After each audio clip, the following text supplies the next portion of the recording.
Gyandeep YouTube channel पर आप सबका स्वागत है। आज मैं आप सबके लिए फिर से इस वीडियो में हिंदी साहित्य के 50 महत्वपूर्ण प्रश्न लेकर आई हूँ।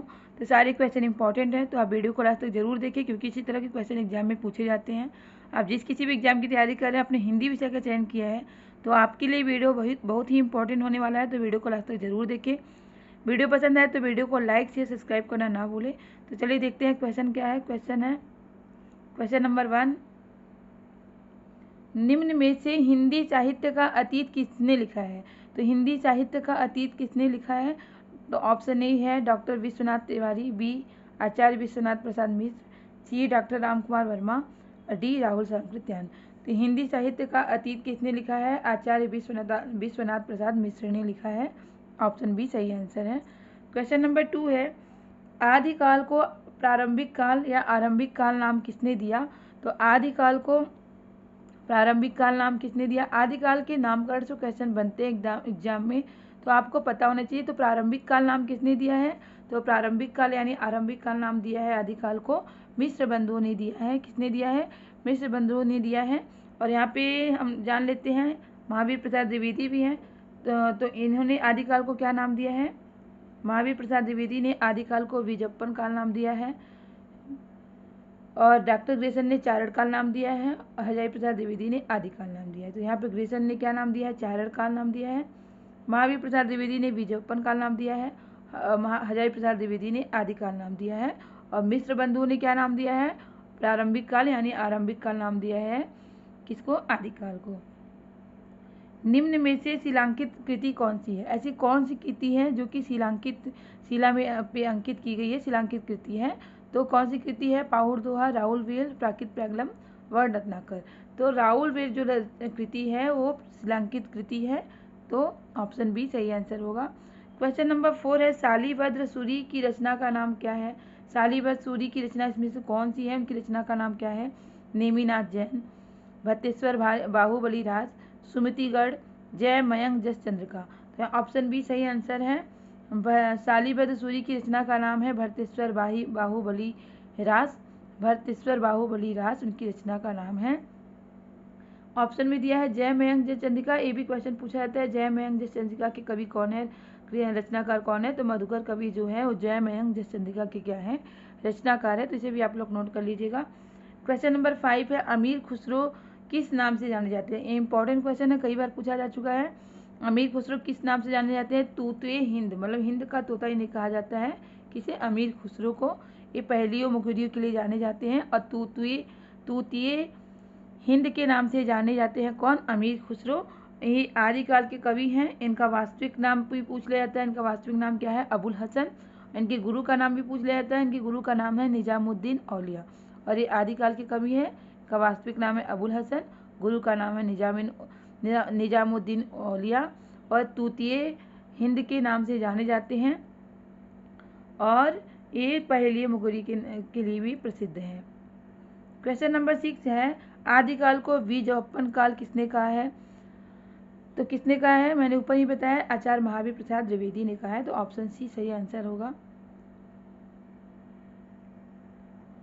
क्वेश्चन नंबर 7 है, देसिल बयाना सब जन मिठा, यह प्रसिद्ध पंक्ति किसने की? पंक्ति जो है प्रसिद्ध है, एग्जाम में पूछा जाता है।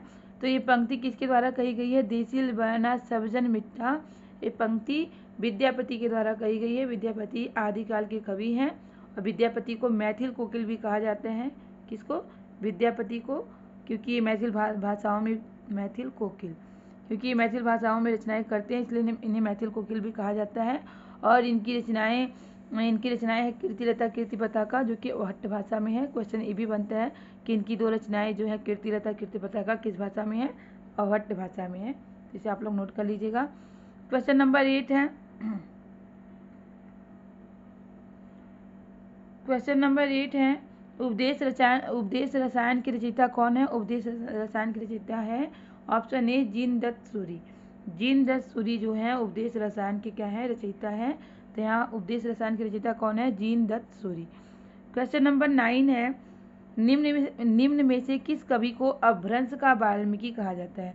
ऐसे कौन से कवि हैं जिन्हें अपभ्रंश का वाल्मीकि कहा जाता है? ये भी क्वेश्चन कई बार रिपीट किया जा चुका है एग्जाम में। तो स्वयंभू जो है इन्हें अभ्रंश का वाल्मीकि कहा जाता है। स्वयंभू को राम कुमार वर्मा ने क्या कहा है, हिंदी का प्रथम कवि माना है। राम कुमार वर्मा ने हिंदी का प्रथम कवि माना है। किसे? स्वयंभू को। हिंदी का प्रथम कवि कौन है? सरहप्पा, जिसे राहुल सांकृत्यायन ने माना है। लेकिन राम कुमार वर्मा के अनुसार हिंदी का प्रथम कवि कौन है? स्वयंभू है। और रामचंद्र शुक्ल हिंदी का प्रथम कवि किसे मानते हैं? चंद्रवरदाई को मानते हैं। तो अभ्रंश का वाल्मीकि किसे कहा जाता है? स्वयंभू को कहा जाता है। ये अभ्रंश भाषा के कवि है कौन? स्वयंभू। अभ्रंश भाषा के प्रथम कवि माने जाते हैं स्वयंभू, और इन्हीं को राम कुमार वर्मा ने हिंदी का प्रथम कवि माना है। क्वेश्चन नंबर 10 है, किस कवि को अभिनव जयदेव नाम से जाने जाते हैं? ऐसा कौन सा कवि है जो अभिनव जयदेव के नाम से जाने जाते हैं? तो विद्यापति ही अभिनव जयदेव के नाम से जाने जाते हैं। कौन? विद्यापति अभिनव जयदेव के नाम से जाने जाते हैं। तो यहाँ ऑप्शन ए सही आंसर होगा। क्वेश्चन नंबर 11 है, निम्न में से कौन सी रचना व्याकरण ग्रंथ है? ऐसी कौन सी रचना है जो कि व्याकरण ग्रंथ है? तो कीर्ति पताका, चर्यापद, युक्ति व्यक्ति प्रकरण, वर्ण रत्नाकर। युक्ति व्यक्ति प्रकरण जो है वो क्या है? व्याकरण ग्रंथ है। और इसकी इसके कौन है रचनाकार कौन है? दामोदर शर्मा। युक्ति व्यक्ति प्रकरण जो है वो दामोदर शर्मा द्वारा रचित क्या है? एक व्याकरण ग्रंथ है। क्वेश्चन नंबर 12 है, प्रबंध चिंतामणि के रचयिता का नाम क्या है? प्रबंध चिंतामणि के रचयिता का नाम है मेरुतुंग। मेरुतुंग जो है प्रबंध चिंतामणि के क्या है? रचनाकार है। क्वेश्चन नंबर 13 है, वल्लभाचार्य द्वारा रचित ग्रंथ का नाम क्या है? तो वल्लभाचार्य द्वारा रचित ग्रंथ का नाम है अणुभाष्य। अणुभाष्य जो है वल्लभाचार्य द्वारा रचित क्या है? ग्रंथ है। ऑप्शन डी सही आंसर होगा। अणुभाष्य जो है वल्लभाचार्य द्वारा रचित क्या है? ग्रंथ है। क्वेश्चन नंबर 14 है, विज्ञान गीता के रचनाकार कौन है? विज्ञान गीता के रचनाकार हैं option A Vyas ji, B बाल गंगाधर तिलक, सी केशवदास, डी चिंतामणि। तो केशवदास जो है विज्ञान गीता के क्या है? रचनाकार हैं। केशवदास की रचनाओं से क्वेश्चन बनते हैं। तो केशवदास की कितने ग्रंथ प्रमाणिक है? 9 ग्रंथ प्रमाणिक है, जो कि रसिक प्रिया, कवि प्रिया, नखशिख, छंदमाला, रामचंद्रिका, वीर सिंह चरित, रतन बावनी, विज्ञान गीता, जहांगीर, जस चंद्रिका। तो ये इनकी रचनाएं हैं। किसकी? केशवदास की। केशवदास की रचनाओं से क्वेश्चन बनते हैं, तो इसे आप लोग नोट कर लीजिएगा। केशवदास से एक क्वेश्चन ये भी बनता है कि कठिन काव्य का प्रेत किसे कहा जाता है? तो केशवदास को कहा जाता है। और किसने केशवदास को कठिन काव्य का प्रेत कहा है? तो रामचंद्र शुक्ल ने कहा है। क्वेश्चन नंबर 15 है, खेट कौतुकम किसकी रचना है? खेट कौतुकम किसकी रचना है? तो खेट कौतुकम रहीम दास की रचना है, जो कि क्या है? भक्ति काल के सगुण काव्य धारा के कृष्णाश्रयी शाखा के क्या है? कवि है। क्वेश्चन नंबर 16 है, गोकुलनाथ की रचना का नाम क्या है? गोकुलनाथ की रचना का नाम है 84 वैश्रवण की यात्रा की वार्ता। 84 वैश्रवण की वार्ता किसकी रचना है? किसकी रचना है? गोकुलनाथ की रचना है। तो यहाँ ऑप्शन ए सही आंसर है। यहाँ बी भी दिया है, भक्तमाल। भक्तमाल किसकी रचना है? नाभादास की रचना है। और भक्तमाल को हिंदी का प्रथम जीवनी कहा जाता है। भक्तमाल जो रचना है नाभादास की, इसी को हिंदी की प्रथम जीवनी कहा जाता है। क्वेश्चन नंबर 70 है, रुद्र संप्रदाय की स्थापना किसने की थी? तो रुद्र संप्रदाय की स्थापना की थी विष्णु स्वामी ने। किसने की थी? विष्णु स्वामी ने रुद्र संप्रदाय की स्थापना की थी। क्वेश्चन नंबर 18 है, प्रभु जी तुम चंदन हम पानी, इस पंक्ति के रचनाकार कौन है? तो चंदन दास, मलुक दास, नानक, संत रैदास। तो प्रभु जी तुम चंदन हम पानी के रचनाकार कौन है? संत रैदास, जो कि मीराबाई के गुरु हैं। क्वेश्चन पूछा जाता है कि मीराबाई के गुरु का नाम क्या है? संत रैदास, या इनको रविदास भी बोला जाता है। तो संत रैदास। और ये पंक्ति जो है प्रसिद्ध पंक्ति है, प्रभु जी तुम चंदन हम पानी, किसके द्वारा लिखी गई पंक्ति है? संत रैदास के द्वारा। क्वेश्चन नंबर 19 है, केशव कहीं न जाई का कहिए, ये पंक्ति किस कवि की है? तो केशव कहीं न जाए का कहिए पंक्ति तुलसीदास की द्वारा कही गई पंक्ति है। तुलसीदास भक्ति काल के निर्गुण का सगुण काव्यधारा के रामाश्रयी शाखा के प्रतिनिधि कवि माने जाते हैं। राम के उपासक हैं और इनकी भक्ति किस भाव की है? दास भाव की है। इनकी रचनाओं से क्वेश्चन बनते हैं, रामचरितमानस, कवितावली, दोहावली, विनय पत्रिका, रामलाल लाछू, वरवे, रामायण, वैराग्य, संदीपनी, इनकी रचनाएं हैं। और इनकी रचनाओं से क्वेश्चन बनता है, जिसमें पूछा जाता है विनय पत्रिका की भाषा क्या है? तो विनय पत्रिका की भाषा ब्रज भाषा है। रामचरितमानस के बारे में पूछा जाता है कि रामचरितमानस किस भाषा में लिखी गई है, तो अवधी भाषा में लिखी गई है। रामचरितमानस में कितने कांड हैं, 7 कांड हैं। इस तरह के क्वेश्चन पूछे जाते हैं। क्वेश्चन नंबर 20 है अंगद पैज की रचना किसने लिखी है, तो अंगद पैज की रचना किसने की है, ईश्वर दास ने की है। किसने, अंगद पैज की रचना।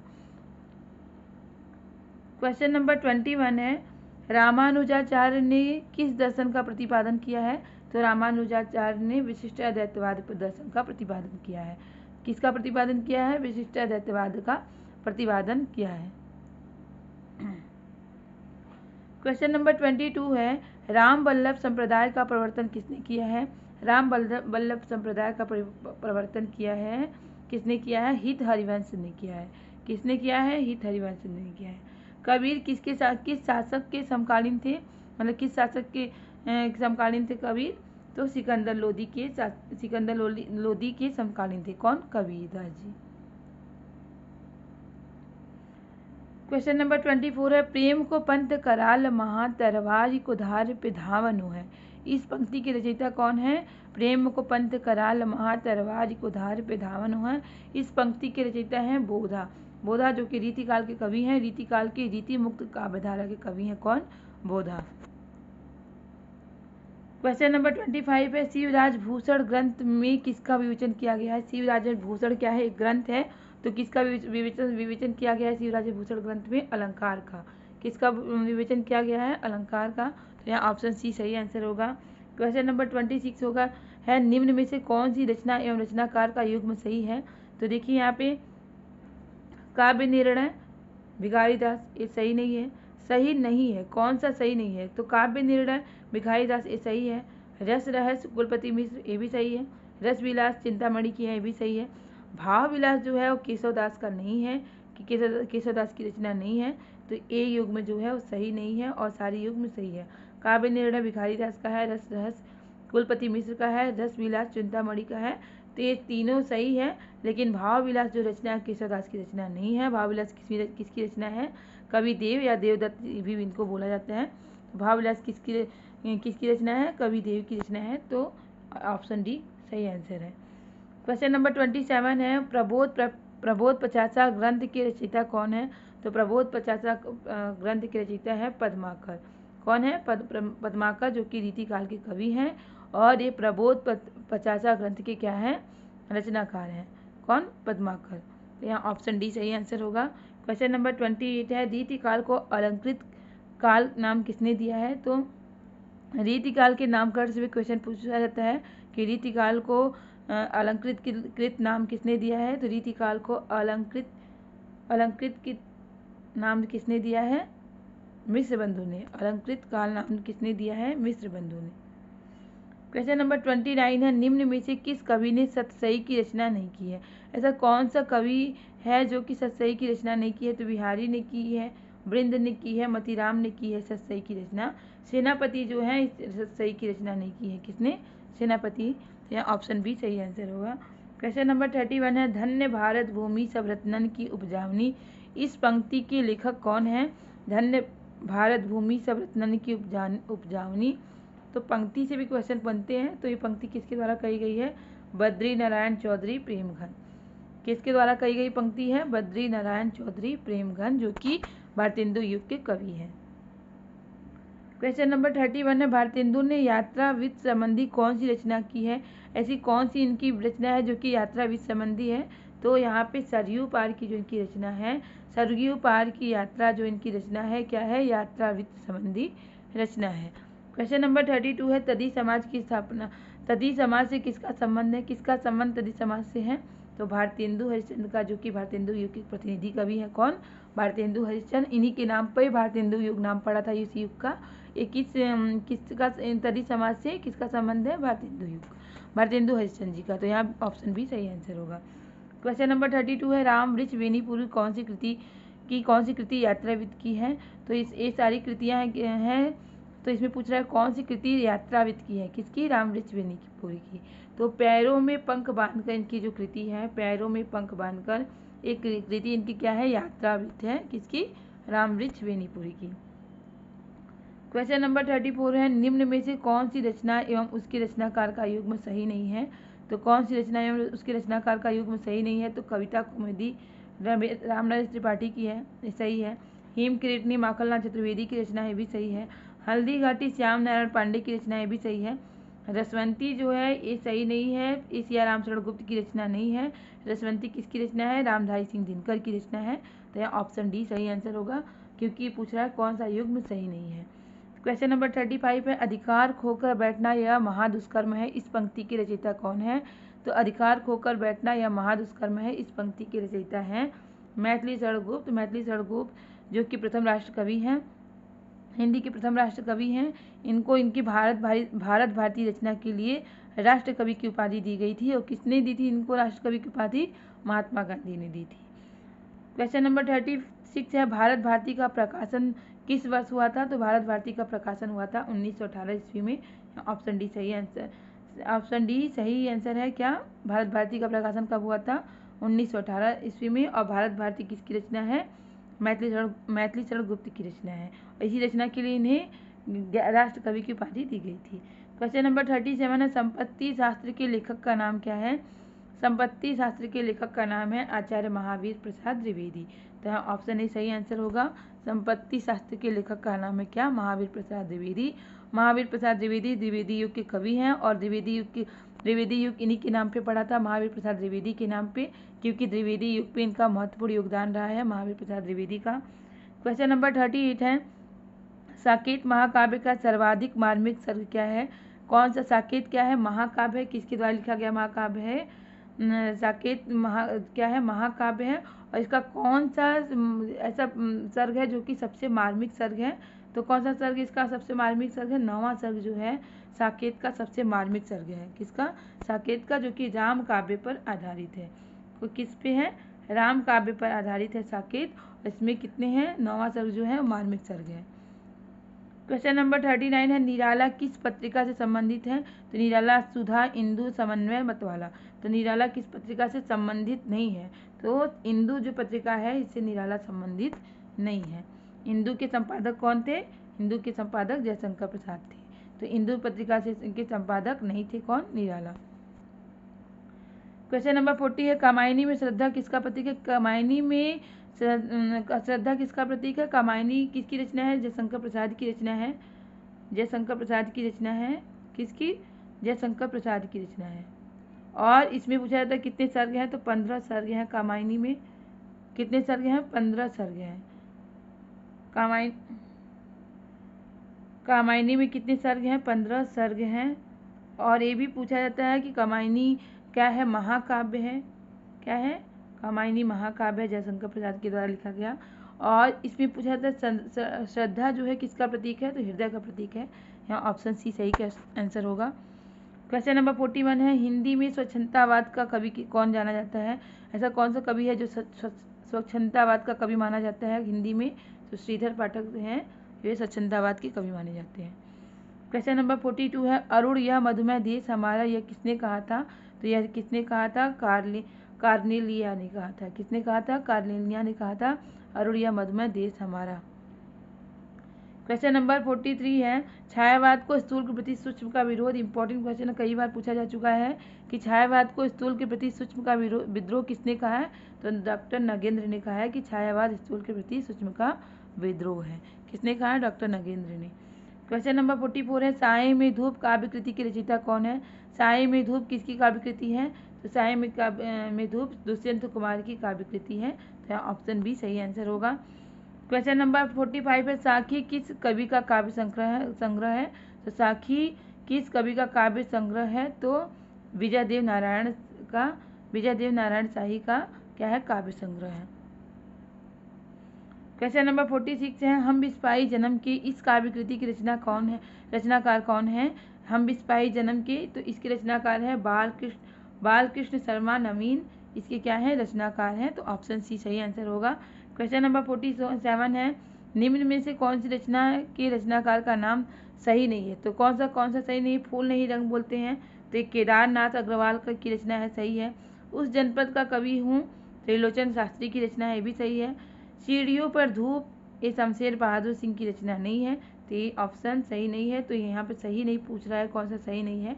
और संसद से सड़क तक सुदामा पांडे की रचना है, ये भी सही है। तो सीढ़ियों पर धूप किसकी रचना है? रघुवीर सहाय की रचना है। तो यहाँ पे आप लोग नोट कर लीजिएगा, सीढ़ियों पर धूप में शमशेर बहादुर सिंह की रचना नहीं है, बल्कि ये रघुवीर सहाय की रचना है।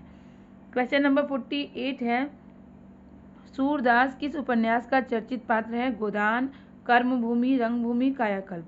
तो रंगभूमि जो है, रंगभूमि उपन्यास के क्या है? चर्चित पात्र है कौन? सूरदास। सूरदास रंगभूमि उपन्यास के चर्चित पात्र है, जो कि प्रेमचंद्र का उपन्यास है। क्वेश्चन नंबर 49 है, झीनी झीनी बीनी चुनरिया किस उपन्यासकार की कृति है? तो ये झीनी झीनी बीनी चुनरिया क्या है? उपन्यास है। इसके उपन्यासकार कौन है? अब्दुल बिस्मिल्लाह क्या है? झीनी झीनी बीनी चुनरिया के रचनाकार हैं, उपन्यासकार हैं। क्वेश्चन नंबर लास्ट क्वेश्चन है, अंजो दीदी किस विधा की रचना है? तो अंजो दीदी विधा भी पूछ लिया जाता है, लेखक भी पूछ लिया जाता है, रचनाकार भी पूछ लिया जाता है। तो अंजो दीदी जो है क्या है? नाटक विधा की रचनाकार है। और उपेंद्र नाथ अस्क जो है अंजो दीदी नाटक के क्या है? रचनाकार हैं। कौन? उपेंद्र नाथ अस्क। तो ये लास्ट क्वेश्चन था। एक क्वेश्चन आप लोगों के लिए है, आप लोग इसका आंसर कमेंट बॉक्स में बताइएगा अगर आपको पता होगा तो। उदय प्रकाश द्वारा कौन सी कहानी नहीं है? तिरिच, पाल गोमरा का स्कूटर, पीली आंधी, दरियाई घोड़ा। ऐसी इसमें कौन सी कहानी उदय प्रकाश की नहीं है?